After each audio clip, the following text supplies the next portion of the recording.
Yeah, I would like to um, discuss with you this matter today. I think it has now become so dominant with my farmers. Basically, what I can inform you today, researches are many. People have done a lot of researches. People have done a lot of things about researching about feeds and animals. Basically, I always inform you that you guys, farming is not all about words. Farming is about practical and practices. So basically, what I can inform you is that many of you people have been trying to do farming, and I told you many times that farming begins with nutrition, because however much you have a lot of animals, but without grasses, you're not making any business. Today I have come here to emphasize, because I told you I'm doing a lot of my research, and the research I'm doing is all about feeds, nutrition, and management.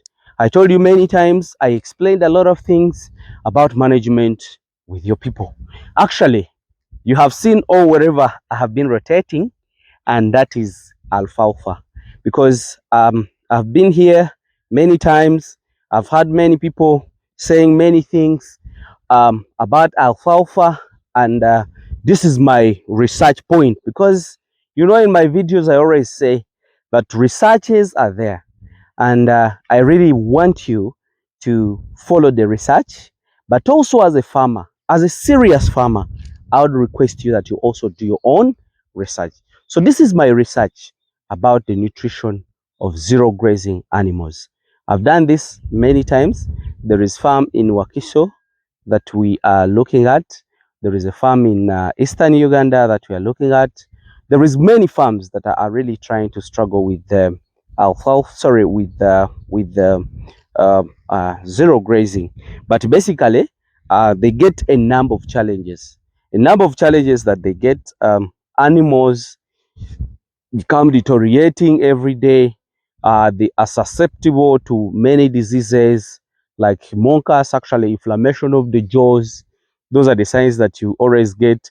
An animal becoming cachetic every day, then becoming bony, and that leads as well to less reproductive, because an animal cannot come on heat when it's not feeding enough.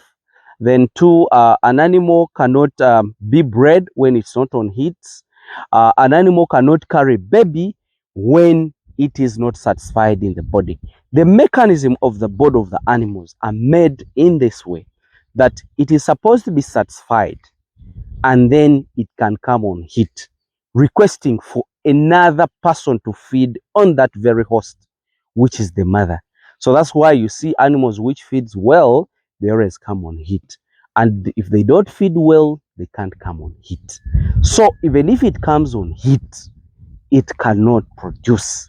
It will always miscarry. Why? Because it doesn't have sufficient feeds in its system. What is the solution for all those?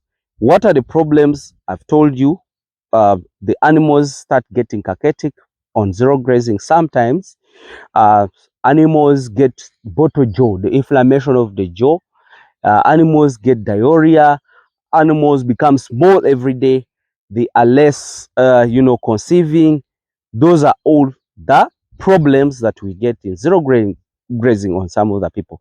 But what causes that? Most of the time is the nutrition.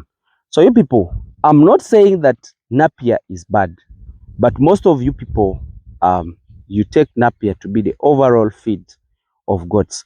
For your information, cows and those grazers like sheep, they do very well on Napier and Napier silage. But for my experience, goats don't do very well with Napier as the fresh chops, as the silage alone. Napier should be a supplementary. You see, it has a big surface, and that takes to be a silage making material. That means if you're feeding your animal on Napier made into silage, I told you many times that an animal on zero grazing is supposed to feed 70 to 80% dry matter, and it is supposed to be highly nutritious in terms of protein. of which you can't find it in the Napier, because they tell you that it has a strong regrowth.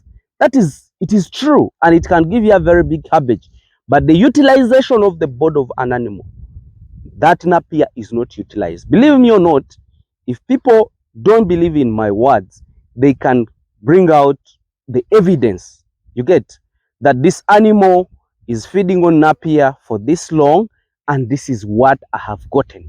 But the truth is, where I am, this is called alfalfa. Alfalfa is not my grass. It's a world-class grass that I would like you people to understand.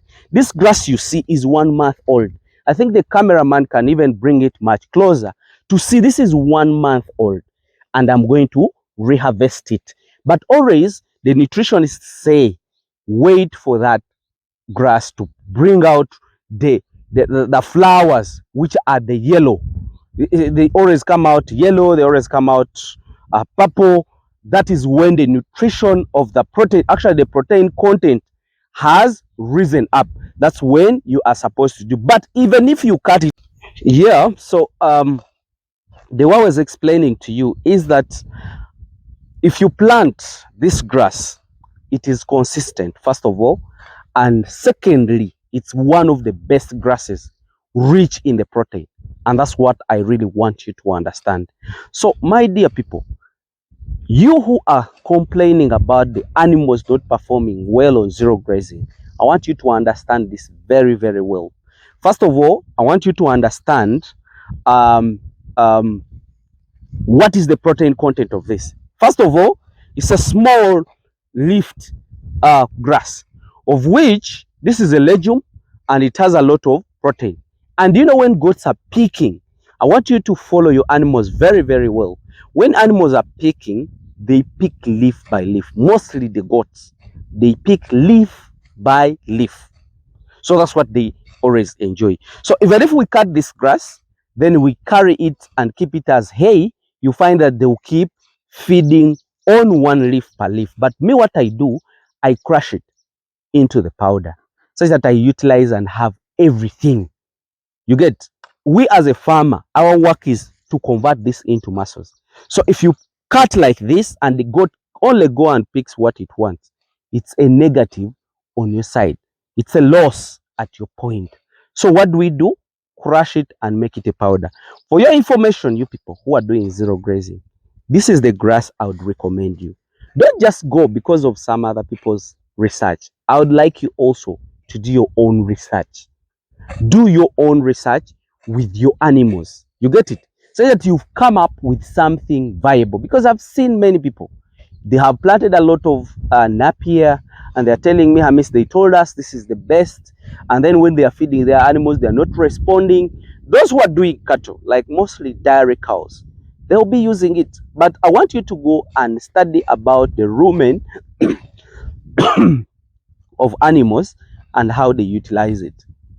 Because goats mostly they want to use dry matter. Sorry, they want to use dry matter mostly, but the goats, the cows can do everything. They can harvest everything. They can utilize everything, which is not the case like for the goat. So, my dear, I would request all of you people who wants to do zero grazing or supplemental to plant this grass.